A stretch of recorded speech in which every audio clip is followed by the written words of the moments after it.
సిద్దిపేట జిల్లా హుస్నాబాద్ ఆర్డీఓ కార్యాలయం ఎదుట సోమవారం పలువురు ప్రజావాణి దరఖాస్తుదారులు వినూత్నంగా నిరసన తెలిపారు. ప్రజావాణిలో సంవత్సరాలుగా పలు సమస్యలపై దరఖాస్తులు చేస్తున్నప్పటికీ అధికారులు స్పందించి పరిష్కారం చూపడం లేదని ఫ్లెక్సీ బ్యానర్లతో ఆందోళన చేపట్టారు. గత 2 సంవత్సరాలుగా జిల్లా కలెక్టర్ కార్యాలయం, రెవెన్యూ డివిజన్ కార్యాలయాల్లో ఫిర్యాదులు అందజేస్తున్న పరిస్థితిలో మార్పు లేదని కవ్వా వేణుగోపాల్ రెడ్డి ఆరోపించారు. ప్రజావాణి వచ్చే సమస్యను అధికారులు చులకనగా చూస్తున్నారని, దరఖాస్తు స్వీకరించడం వరకు మాత్రమే పరిమితమై సమస్య పరిష్కారంపై దృష్టి పెట్టడం లేదని విమర్శించారు. కాంగ్రెస్ ప్రభుత్వం వచ్చాక రెవెన్యూ డివిజన్ కార్యాలయాల్లో కూడా ప్రజావాణి కార్యక్రమం ప్రారంభించడం మంచి పరిణామమే అయినప్పటికీ అక్కడ ఇచ్చిన వినతులు కూడా పెండింగ్ లో ఉంటున్నాయని అన్నారు.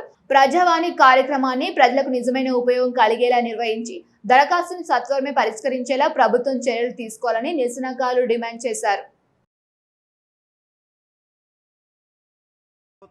కాంగ్రెస్ ప్రభుత్వం వచ్చిన తర్వాత ఎంతో ప్రతిష్టాత్మకంగా ప్రజావాణి కార్యక్రమం రాష్ట్ర ముఖ్యమంత్రి రేవంత్ రెడ్డి గారు పెట్టిండ్రు.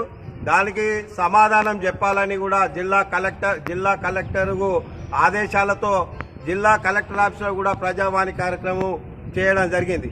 కానీ ప్రజలు ఎంతో జవాబుదారీతనం కూడా కలెక్టర్ గారు ఇవ్వాలి, వీళ్ళ యొక్క సమస్యలు ప్రజావాణిలో సత్వరమే పరిష్కారం చేయాలని చెప్పినా కూడా అధికారులు తుంగలో తొక్కి నామకే వాస్తా ప్రజలు ఇచ్చినటువంటి ఫిర్యాదులు చెత్తబుట్టలో పారేసుకుంటూ కేవలం కాలయాపన చేయడం తప్పితే ఇప్పటి వరకు ఒక సమస్య కూడా పరిష్కారం చేసింది లేదు. దాదాపు 2 సంవత్సరాల నుండి సిద్దిపేట జిల్లా ప్రజావాణిలో మేము ఇవ్వడం జరిగింది.